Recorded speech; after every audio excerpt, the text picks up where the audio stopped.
আসসালামু আলাইকুম প্রিয় দর্শক, আমাদের চ্যানেলে আপনাদেরকে স্বাগতম।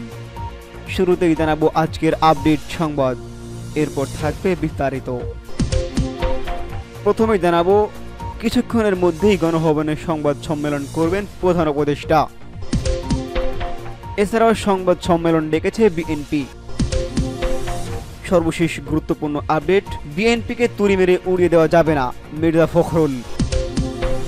শুরুতেই জানাবো কিছুক্ষণের মধ্যেই গণভবনে সংবাদ সম্মেলন করবেন প্রধান উপদেষ্টা। জুলাই গণ অভ্যুত্থানে পূর্ণ জাগরণ অনুষ্ঠান মালা নিয়ে আজ সোমবার 14 জুলাই দুপুর 2টায় গণভবনে এক সংবাদ সম্মেলন অনুষ্ঠিত হবে। প্রধান উপদেষ্টার সিনিয়র সহকারী প্রেস সচিব ফয়েদ আহমেদ এই তথ্য জানিয়েছেন। এদিকে ঐতিহাসিক জুলাই গণ অভ্যুত্থানের প্রথম বার্ষিকী উদযাপনের উপলক্ষে ঢাকা বিশ্ববিদ্যালয় ক্যাম্পাসে জুলাই উইমেন্স ডে উদযাপন করা হবে আজ। অডিও ভিডিও প্রদর্শন, সাংস্কৃতিক অনুষ্ঠান এবং ড্রোন শো এর আয়োজন করা হবে এই উপলক্ষে। সাংস্কৃতিক বিষয়ক মন্ত্রণালয়, মহিলা ও শিশু বিষয়ক মন্ত্রণালয়, ঢাকা বিশ্ববিদ্যালয় এবং বাংলাদেশের শিল্পকলা এবং একাডেমি যৌথভাবে এসব কর্মসূচির বাস্তবায়ন করবে। এছাড়া সন্ধ্যা 6:30টার দিকে জুলাই গণ অভ্যুত্থান পূর্ণ জাগরণ অনুষ্ঠান উদ্বোধন করা হবে। জানাবো সংবাদ সম্মেলন ডেকেছে বিএনপি। আজ 14 জুলাই সোমবার সংবাদ সম্মেলন ডেকেছেন বাংলাদেশ জাতীয়তাবাদী দল বিএনপি। গত 13 জুলাই রোববার রাতে বিএনপি চেয়ারপারসনের প্রেস উইং কর্মকর্তা শামসুজ্জামান দিদার গণমাধ্যমকে বিষয়টি নিষেধ করেছিলেন।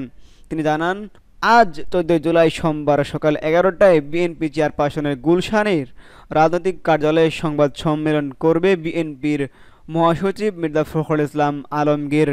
আসছে বিস্তারিত। দর্শক, শুনতে এবং আপডেট সংবাদ পেতে আমাদের চ্যানেলটি সাবস্ক্রাইব করুন। এবং সর্বশেষ জানাবো, বিএনপিকে তুড়ি মেরে উড়িয়ে দেওয়া যাবে না, মন্তব্য মির্জা ফখরুলের। বিএনপির মহাসচিব মির্জা ফখরুল ইসলাম আলমগীর বলছেন, বিএনপিকে তুড়ি মেরে উড়িয়ে দেওয়া যাবে না। দলটি বারবার প্রমাণ করেছে ধ্বংসস্তূপ থেকে কীভাবে দাঁড়াতে হয়। রবিবার 13 জুলাই তারেক রহমানের দ্য হোপ অব বাংলাদেশ শীর্ষক বইয়ের মোড়ক উন্মোচন অনুষ্ঠানে এসব কথা বলেছেন মির্জা ফখরুল। বিএনপির মহাসচিব মির্জা ফখরুল ইসলাম আলমগীর বলেছেন, বিএনপিকে হেয় প্রতিপন্ন করার জন্য পরিকল্পিতভাবে সাইবার আটক করা হয়েছে, বাদ যাচ্ছে না তারেক রহমানও।